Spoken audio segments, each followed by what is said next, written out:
Buenas, continuamos hoy el estudio del sistema cardiovascular en farmacología. Específicamente continuaremos con el componente sanguíneo. Recordarles que la sangre está constituida por plasma en un 55% y los elementos corpusculares en el restante 45%. Estos elementos corpusculares van a ser los eritrocitos, los glóbulos blancos o leucocitos y los trombocitos o plaquetas. El plasma va a estar constituido aproximadamente en un 91% por agua y el restante por solutos, que serían proteínas plasmáticas y otros productos tanto nutrientes como de desecho. Entre los elementos corpusculares, como les había mencionado, están los eritrocitos o glóbulos rojos, cuya función es el transporte de oxígeno a los tejidos y también en un menor por ciento el transporte de el dióxido de carbono hacia los pulmones. La producción de estos elementos corpusculares va a ocurrir específicamente en la médula ósea a partir de precursores que se originan desde una célula madre pluripotencial. Los glóbulos rojos tienen un diámetro aproximado de 8 micrómetros y un espesor entre 2.5 a 3 micrómetros. Dentro de esos glóbulos rojos está la molécula de hemoglobina, que, como les había comentado, su función es transportar el oxígeno. La principal hormona que regula la eritropoiesis, o sea, la producción de los eritrocitos, va a ser la eritropoietina.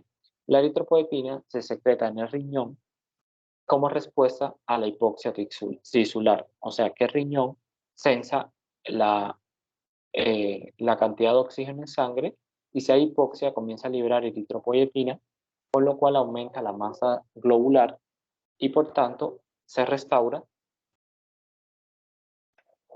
la concentración de oxígeno o se eleva, dado que eran los glóbulos rojos quienes transportaban el oxígeno en la molécula de hemoglobina. Entre los leucocitos, como ya ustedes conocen, están los granulares y los agranulares. Los granulares, que son de izquierda a derecha, como vemos acá, los neutrófilos, eosinófilos y basófilos. Y los agranulares, los linfocitos, como es el linfocito pequeño, y los monocitos macrófagos, como vemos en la última imagen. Las plaquetas, la función que tienen es en la coagulación. Específicamente, la hormona que regula la producción de plaquetas es la trombopoietina.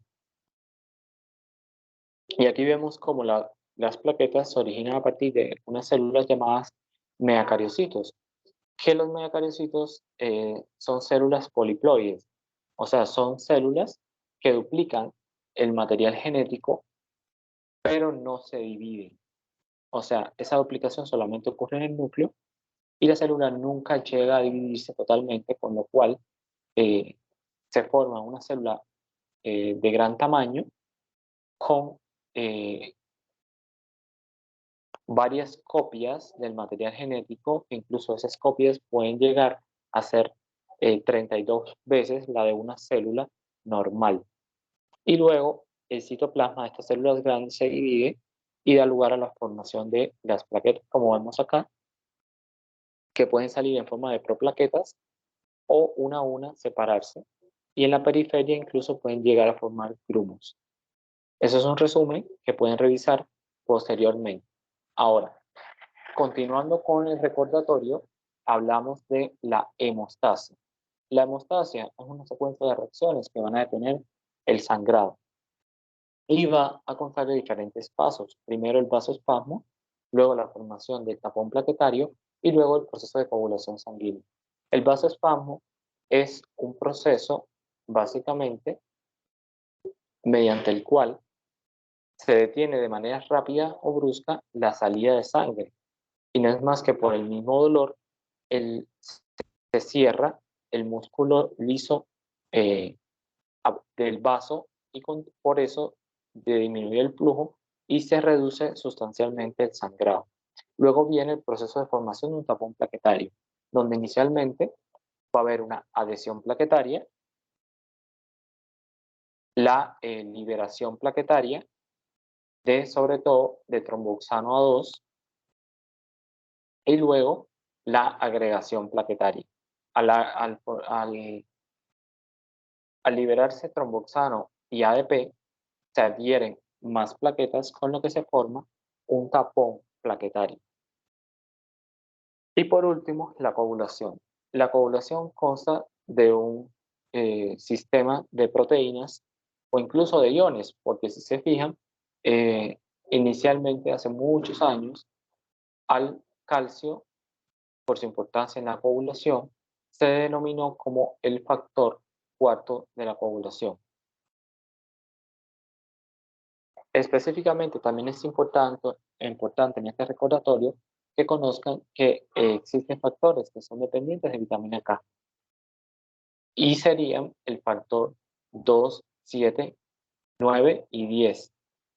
Esos son del sistema propiamente de la coagulación. Y del sistema de inhibidores de la coagulación estaría la proteína C y proteína S, que como son factores dependientes de vitamina K, tienen síntesis hepática y van a sufrir una carboxilación en los residuos de ácido glutámico, como veremos posteriormente. En la coagulación se conocen a nivel de laboratorio, porque la teoría vigente es la teoría celular de la coagulación, pero a nivel de laboratorio se maneja la coagulación como una cascada y se ha dividido entonces en dos vías, una vía intrínseca o de contacto, que se inicia con un traumatismo y la exposición del colágeno. Ese colágeno actúa con el factor 12, el factor 12 unido a cininógenos de alto peso molecular y precalicreína, activan al factor onceno y una vez que el onceno está activado, activa el 9. El 9, a su vez, usando como cofactor al octavo, produce 10. Y eso se conoce entonces como tenasa intrínseca, porque es el conjunto de factores que escinden o activan al 10, por eso se llama tenasa o tenaza intrínseca.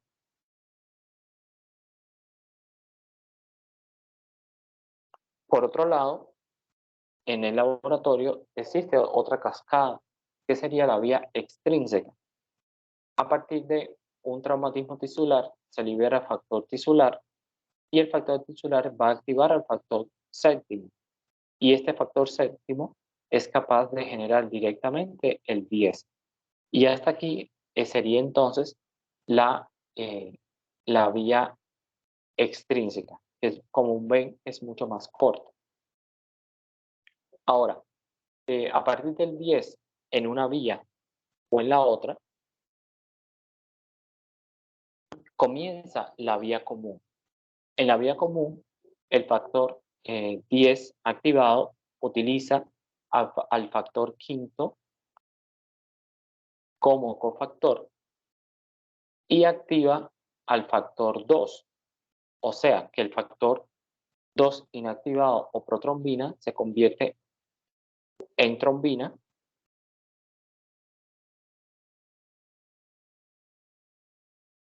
y a su vez se origina entonces fibrina, porque activa al factor 1, que es el fibrinógeno, y lo convierte en fibrina. Entonces, esto es un cuadro resumen de, de las dos vías y la vía común. Acá no viene, pero es importante que conozcan que luego la malla de fibrina es muy lábil, o sea, es muy fácil de romper y debe de actuar el factor 13 para que la malla de fibrina sea una malla fuerte. Entonces ustedes como bacteriólogos pueden explorar la vía intrínseca a través del tiempo parcial de tromboplastina activado y la vía extrínseca a partir del tiempo de protrombina. Pero realmente hoy o en la actualidad lo que se tiene como principal teoría es la teoría celular de la población, que consta de tres fases, que son de iniciación, amplificación y propagación. En la fase de iniciación, el factor tisular con el factor séptimo activado pueden generar factor noveno y factor 10. Y ese factor 10 utilizando al quinto puede ya generar una dosis muy pequeña de factor 2 o de trombina activada. Entonces, esta pequeña dosis de trombina es capaz a su vez de formar factor octavo, factor quinto y factor noveno. Y junto con la plaqueta formaría entonces la plaqueta activada. Luego, sobre la base de una plaqueta activada, actuarían estos complejos tenaza, de los cuales habíamos hablado, y también el complejo protrombinasa, generando grandes dosis de trombina y por tanto se forma una malla de fibrina porque el factor 1 se activado se llama fibrina y luego, como les había comentado, llega el factor 13 a formar un coágulo de fibrina estable. ¿Por qué se llama así? Porque en la vida real el proceso de coagulación ocurre en la membrana de la plaqueta. Por eso se llama teoría celular de la coagulación. Luego ocurre este proceso de coagulación. Es necesario también en este recordatorio que ustedes conozcan que existen tres mecanismos fundamentales que son reguladores de la coagulación. O sea, forman parte del mismo proceso, porque si no la coagulación se desencadenaría eh, exponencialmente y este proceso tiene que ser regulado. Estos van a aparecer en esta imagen en rojo, como vieron. El inhibidor de la vía del factor tisular sería uno que inhibe la activación del factor séptimo. Está el segundo mecanismo, que es la antitrombina, que anteriormente este mecanismo se llamaba antitrombina 3, pero hoy en día solo se llama antitrombina. La antitrombina inhibiría tanto al factor 10 como a la trombina. Y existe un tercer sistema regulador de la coagulación, que sería el sistema de proteína C, proteína S, que va a actuar sobre el factor quinto y sobre el factor octavo, que si bien recuerdan, son los cofactores tanto del complejo tenasa como del complejo protrombinasa. Y hasta aquí es lo que tenemos de coagulación. Ahora, la coagulación ya vieron que tiene sus proteínas, que propiamente el proceso de coagulación y tiene intrínsecamente un proceso de regulación. ¿Ok? Entonces tienen que verlo a esos dos niveles. Y el proceso contrario a la coagulación, o sea, no es la formación de un coágulo, sino su desintegración, estaría dado por lo que se llama la fibrinolisis. La fibrinolisis es un proceso enzimático y la proteína fundamental sería la plasmina. La plasmina es quien convierte la malla de fibrina o el fibrinógeno en los PDF, que los PDF son los productos de degradación de la fibrina y del fibrinógeno. ¿Ok? Entonces, el papel central lo tiene acá la plasmina. La plasmina es la forma activada de otra proteína, de la proteína plasminógeno. Y a su vez, el plasminógeno tiene activadores e inhibidores. ¿Ok? Entonces, resumiéndole, la desintegración del coágulo o del trombo, si es patológico, sufre un proceso de fibrinolisis. Y esto es gracias a la activación del plasminógeno, o sea, gracias a la plasmina, que convierte esa malla en productos de degradación de fibrina y fibrinógeno. A su vez, este cambio de plasminógeno a plasmina tiene diferentes, digamos, activadores. Puede ser de forma intrínseca por el factor 12. O sea que la misma coagulación, si se fijan, activa en paralelo al proceso de fibrinolisis. Existen de manera extrínseca otros factores como factores tisulares y de manera ya exógena o farmacológica lo podemos ver a través de la estreptoquinasa que se usa como veremos posteriormente en el proceso de desintegración de trombos, por ejemplo, en el infarto agudo de miocardio.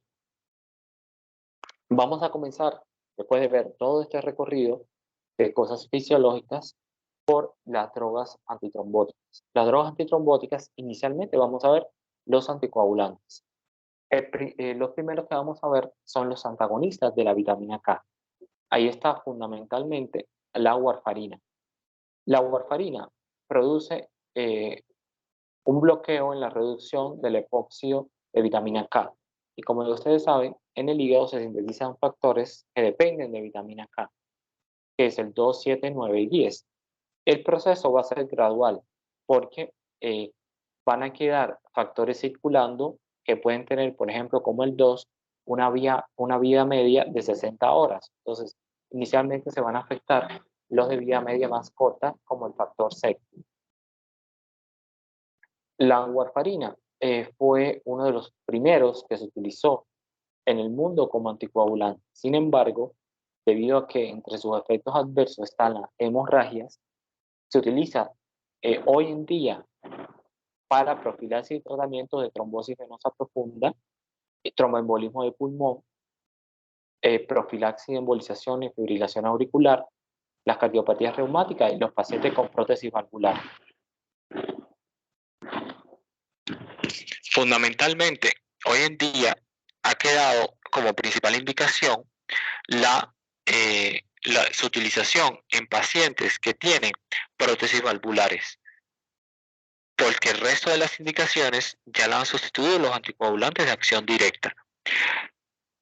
La situación negativa que tiene el uso de antivitamina K, como la warfarina, es que a estos pacientes hay que hacerle un seguimiento con el INR, porque estos pacientes, debido al uso de la warfarina, pueden tener hemorragias que pueden dar al traste con la vida del paciente.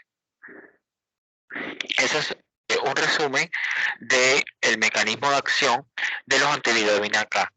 En este caso, estos factores dependen de la carboxilación en residuos de glutamato para que sean activos, porque si no el factor está formado pero no es activo como proteína.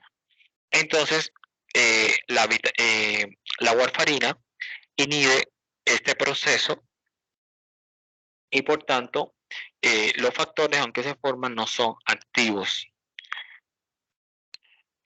Luego comenzamos a ver los anticoagulantes orales directos. Los anticoagulantes orales directos antes se llamaban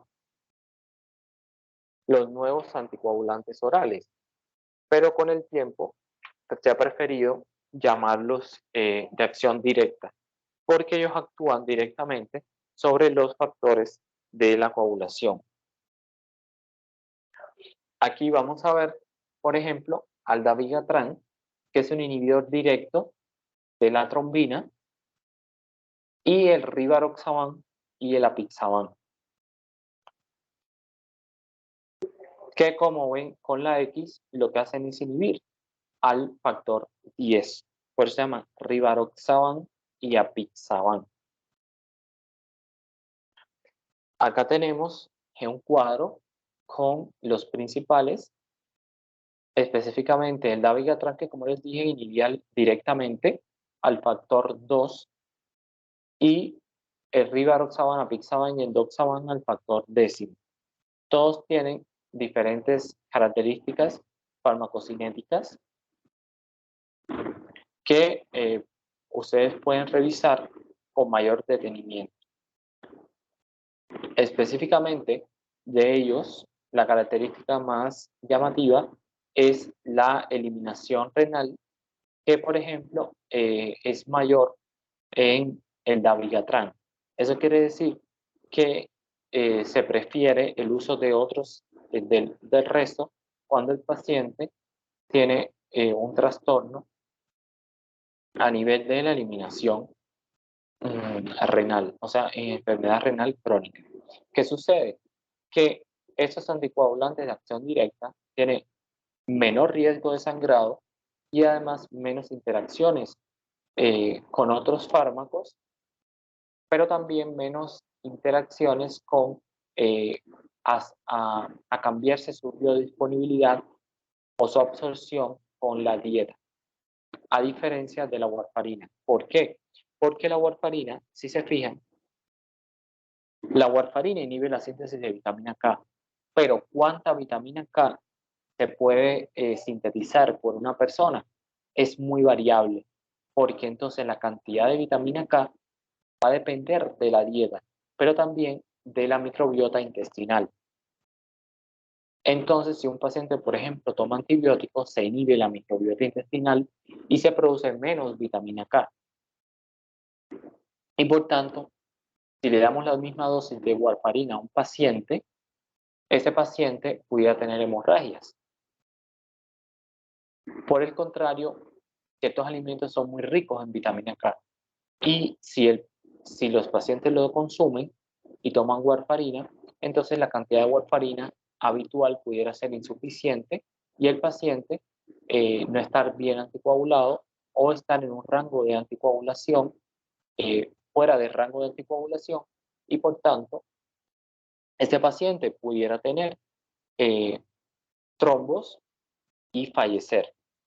Algo muy llamativo es que para la warfarina, les recuerdo que la única indicación bien precisa que queda son los pacientes con prótesis valvulares, en los cuales los anticoagulantes de acción directa en los ensayos clínicos no demostraron evidencia de que protegían contra la trombosis.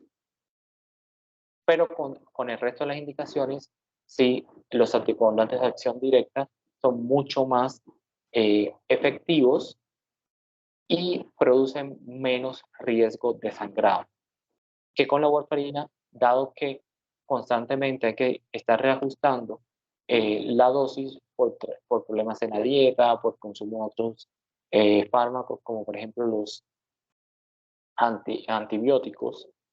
Entonces es muy complicado mantener al paciente en un rango terapéutico. ¿Listo? Entonces, piense que en este caso, los pacientes con prótesis valvulares o incluso aquellos pacientes que por ciertas circunstancias no pueden consumir los anticoagulantes de acción directa, cada patología tiene un rango de INR. El INR, entonces, por ejemplo, para una válvula mitral protésica, el paciente debe estar en un rango de INR entre entre 2 y 4, por ponerles un ejemplo, o entre 3 y 4. Si a un paciente se le hace el chequeo y el rango le da en 2, entonces hay que subir dosis de warfarina. Si le da en 5 o en 6, hay que bajar dosis. Y así constantemente hay que subir y bajar dosis en estos pacientes dependiendo del resultado del INR para que se mantenga en el rango de anticoagulación para el cual se recomienda en caso de la patología que se desee anticoagular. Por ejemplo, para esa prótesis que le dije que era mitral, pudiera ser entre 3 y 4, pero para una prótesis valvular aórtica sería, por ejemplo, entre 2.5 y 3.5. ¿Vale? Entonces, cada indicación tiene un rango de INR diferente. Y eso hace muy complicado este tratamiento, cosa que se evita cuando se usan los anticoagulantes de acción directa.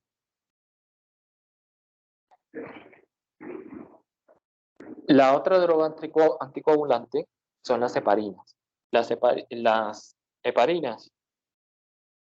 son de no fraccionadas o las heparinas de alto peso molecular. Las heparinas, en este caso la no fraccionada, activa la antitrombina y por tanto, como ustedes vieron, la antitrombina, y volvemos al resumen que les había hecho, la antitrombina inhibe básicamente a la trombina y al factor 10 y por tanto potencia este mecanismo regulatorio de la coagulación y por tanto por eso se usa como anticoagulante. En ese esquema podemos ver el mecanismo de acción de la heparina no fraccionada.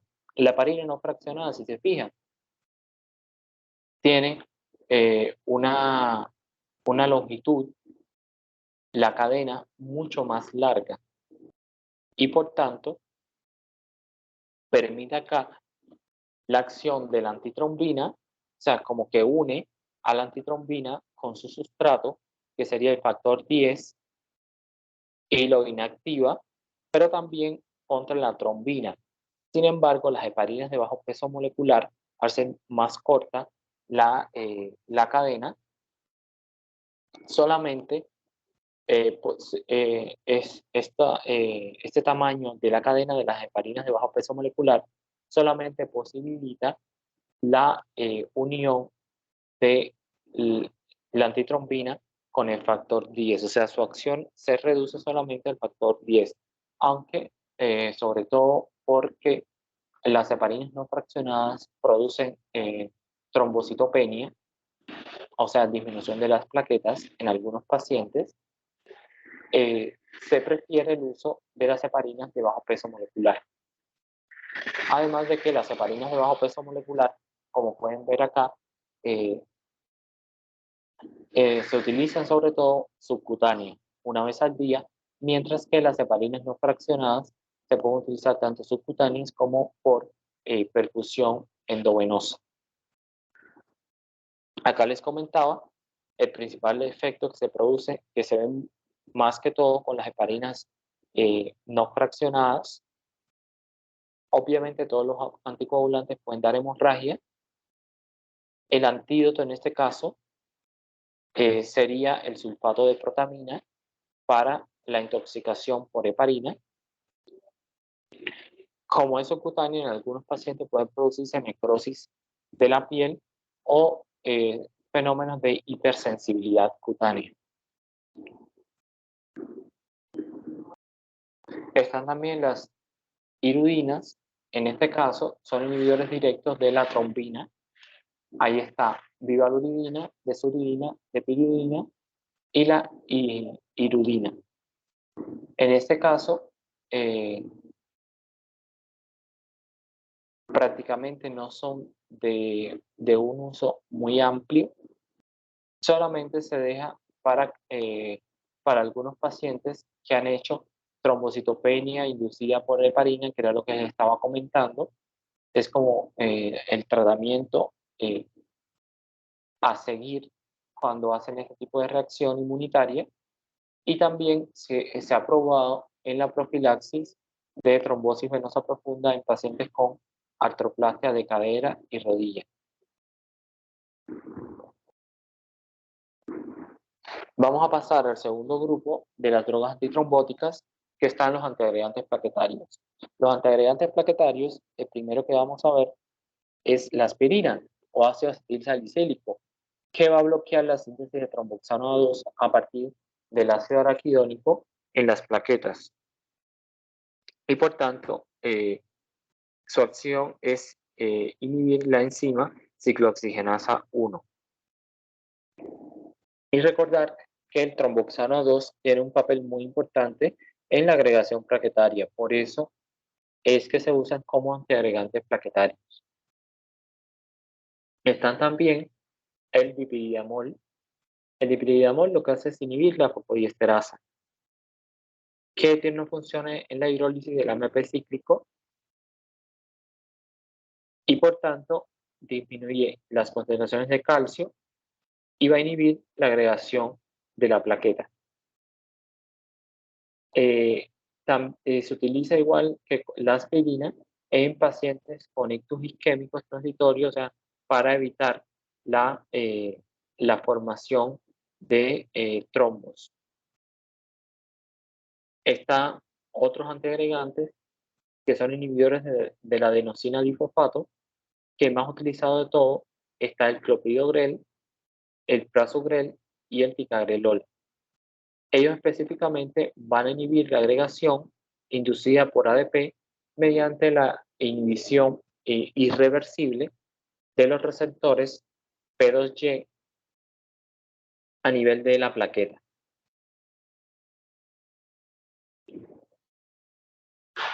También están los inhibidores de la glucoproteína 2B3A de la plaqueta, en este caso el abscimab.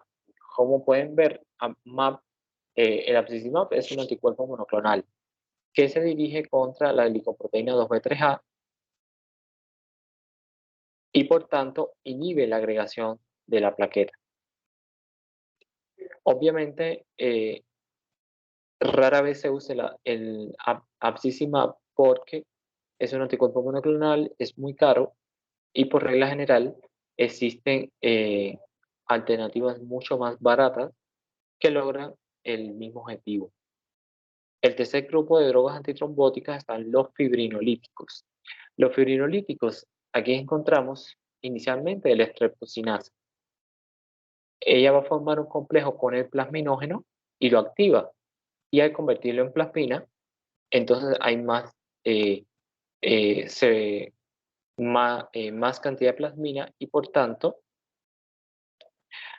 se desintegra más la malla de fibrina y por eso se logra su acción antifibrinolítica. Se utiliza sobre todo de elección en el tromboembolismo pulmonar, también en otros tipos de embolias arteriales, incluido el infarto agudo de miocardio. El principal peligro con el uso de la streptocinasa es la hemorragia. Y en muchos pacientes inicialmente se probó como tratamiento del infarto cerebral, pero en muchos pacientes tenían complicaciones y se abortó el ensayo clínico porque producía hemorragia cerebral.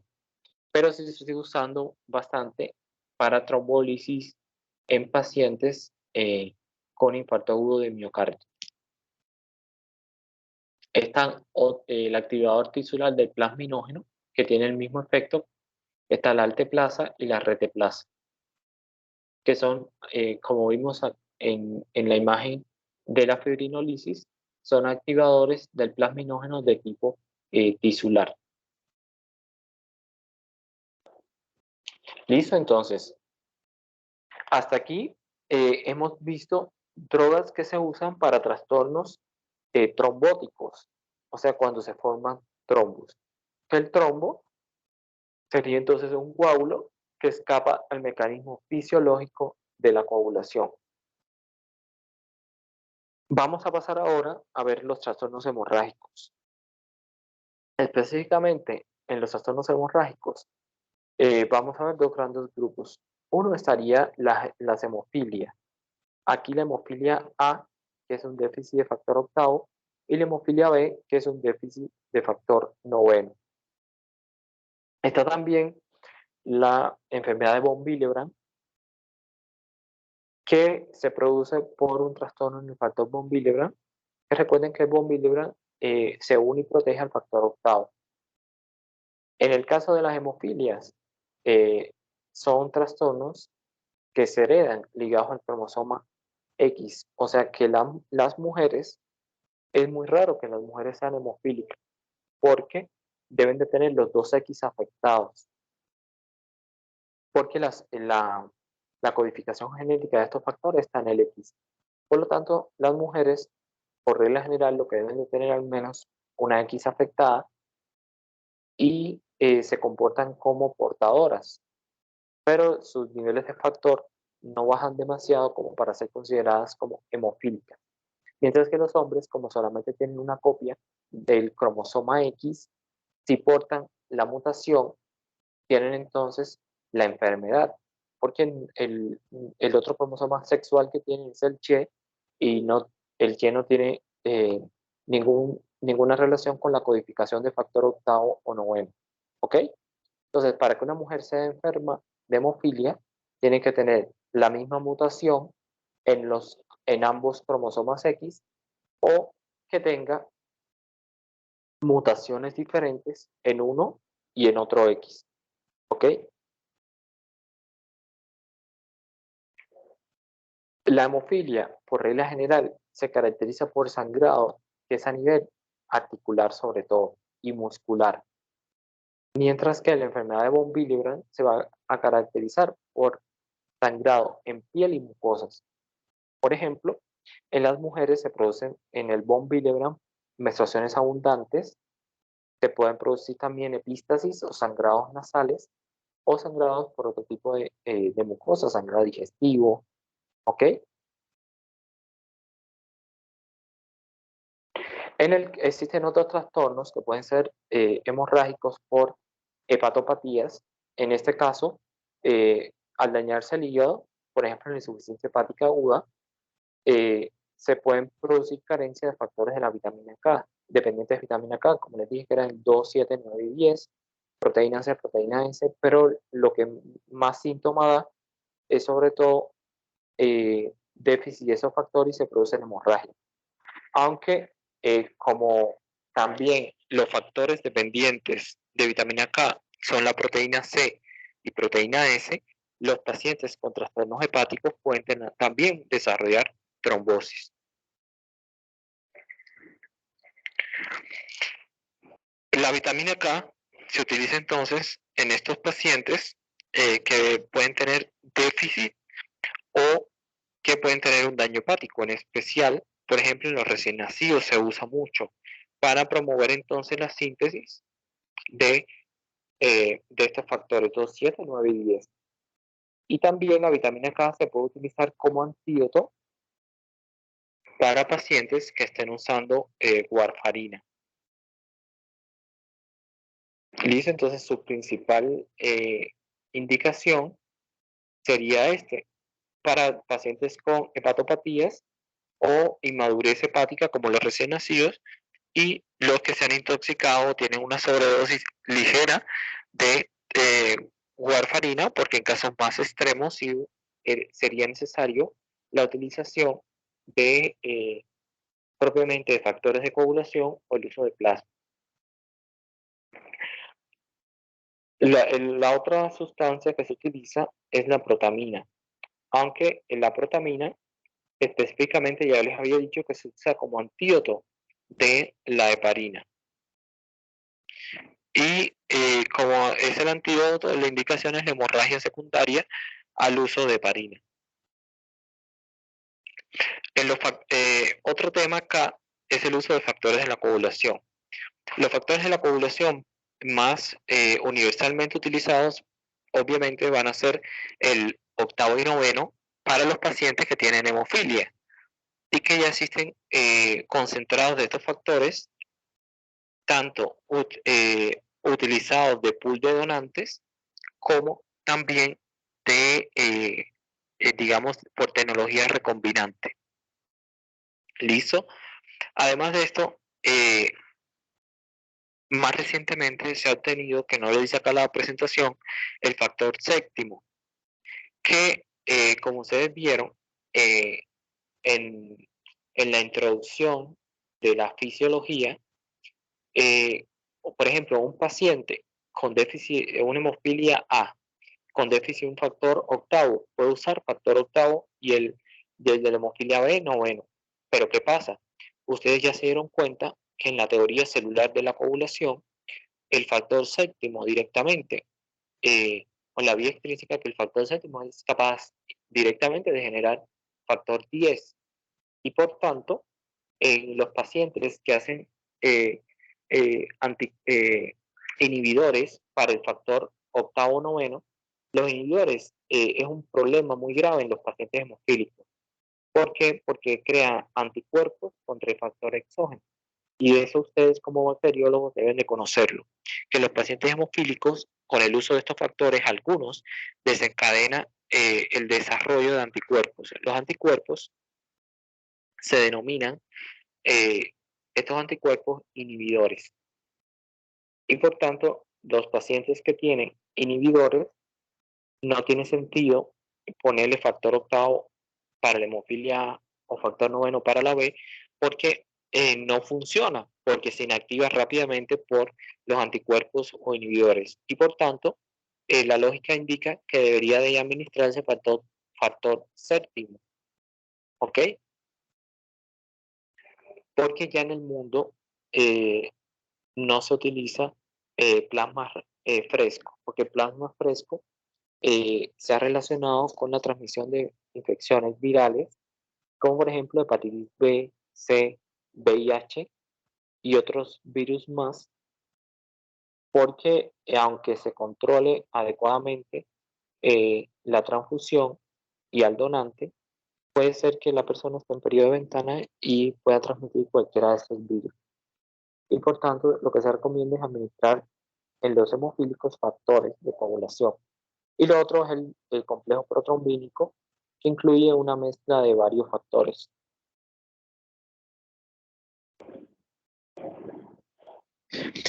Para el caso de algunos tipos de enfermedad de von Willebrand, se puede administrar la desmopresina, que es un análogo de la vasopresina. La desmopresina lo que produce es una liberación del factor octavo.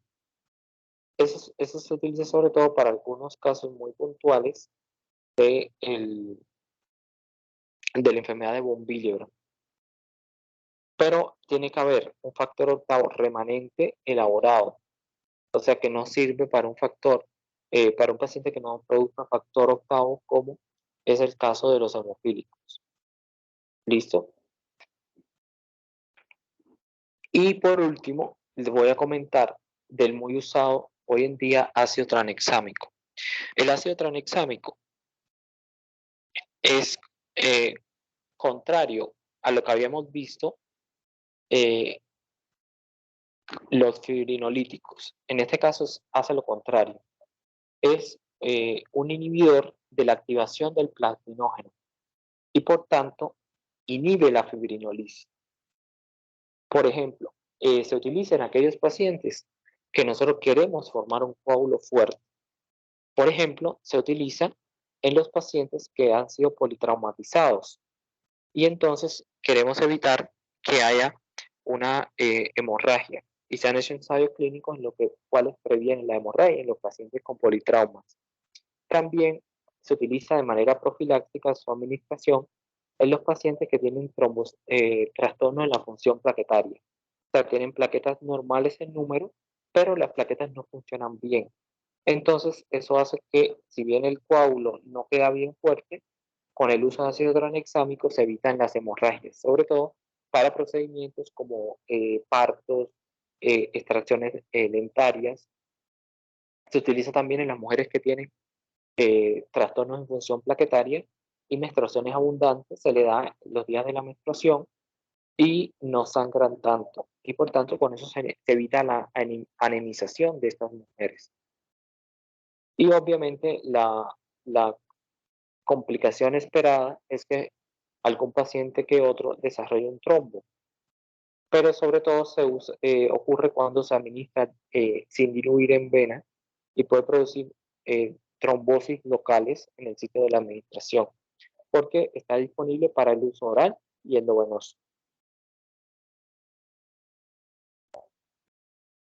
Listo, entonces con esto cerramos el estudio de los trastornos hemorrágicos y los trastornos trombóticos y vamos a pasar al tratamiento de la anemia.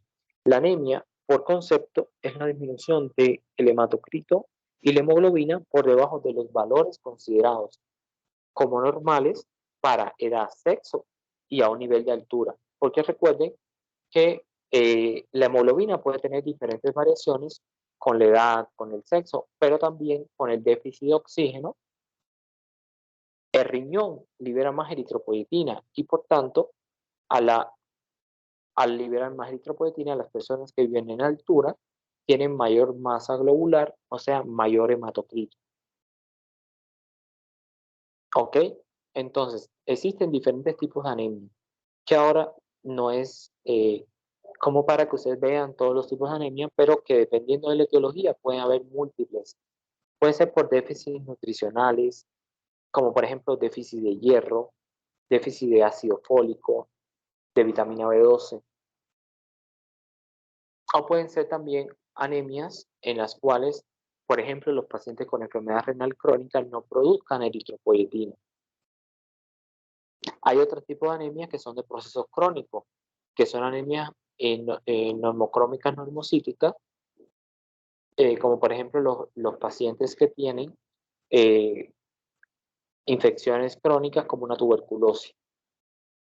También hay anemias en las que se ocurren metástasis a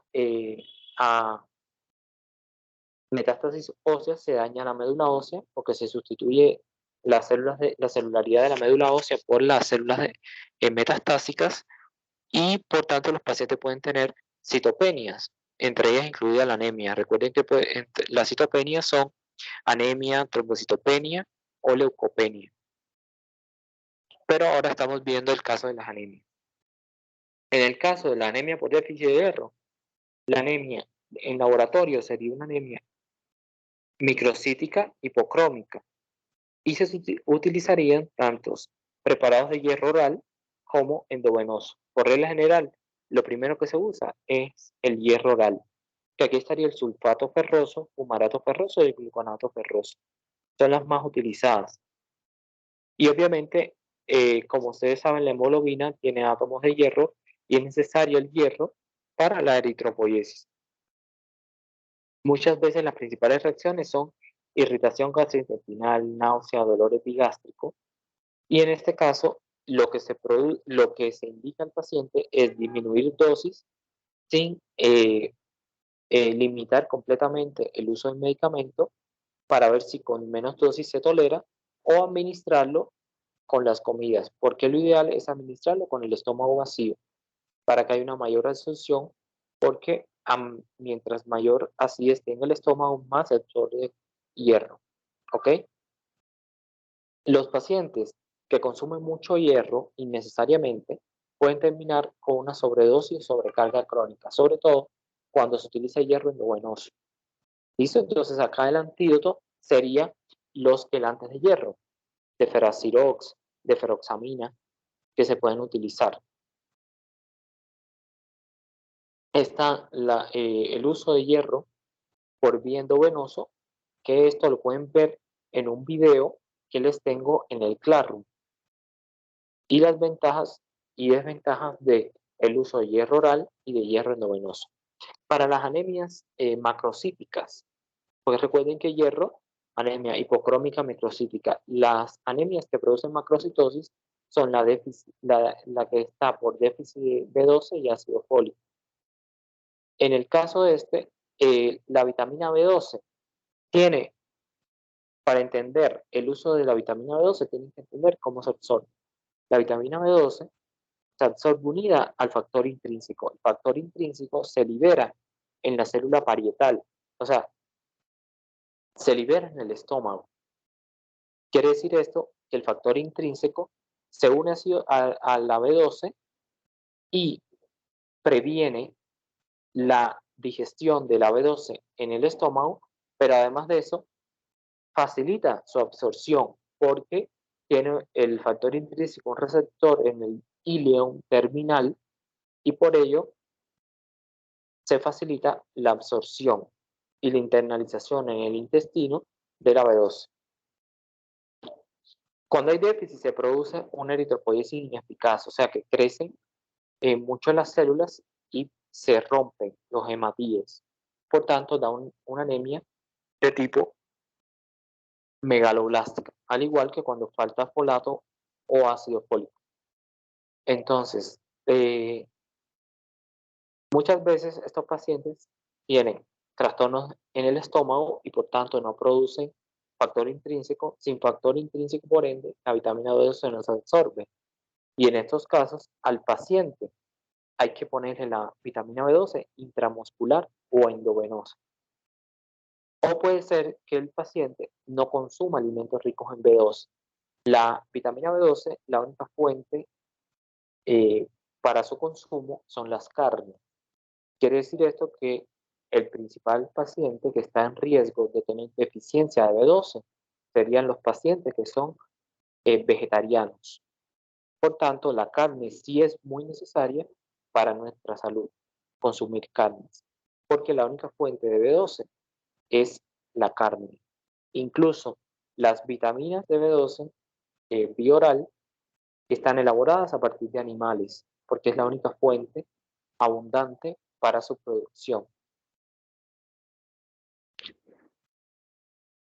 Y el ácido fólico también, como les comentaba, que es causa de anemia macrocítica y que el ácido fólico no solo se utiliza para su déficit, este tipo de anemia, sino también está muy comprobado que previene la alteración en el sistema nervioso central durante el embarazo. El otro tipo de anemia es la anemia en los pacientes con daño renal, que es por déficit de eritropoyetina, y en este caso se utiliza tanto eritropoyetina como otros preparados muy similares, como la epoetina y la eritropoyetina recombinante, que tiene la misma función de la eritropoyetina endógena de estimular la médula ósea y aumentar las concentraciones de glóbulos rojos. Se utiliza sobre todo, por ejemplo, en los pacientes con enfermedad renal crónica y en la anemia secundaria a quimioterapia para estimular la médula ósea. También se utiliza para pacientes que van a ser sometidos a una operación que se supone que es sangre, o sea, se pone la eritropoyetina, donan sangre y esa sangre se usa autólogamente, o sea, para ellos mismos durante el proceso operatorio.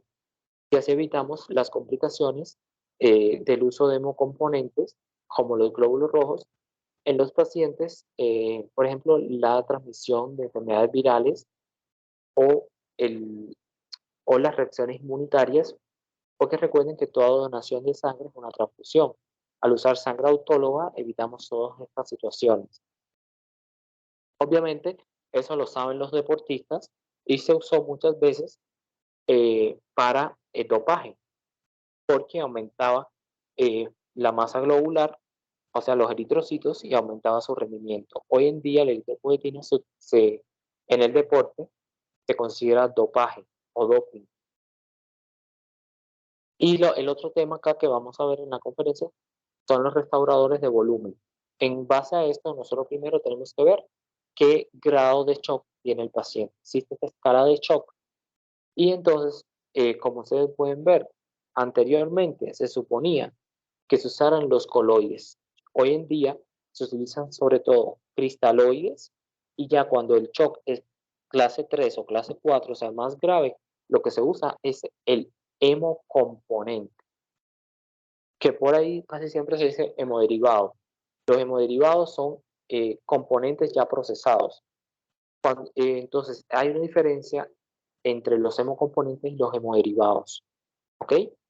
Ya el hemoderivado es un producto procesado de la industria, mientras que el hemocomponente es un producto del fraccionamiento sin procesar de la sangre.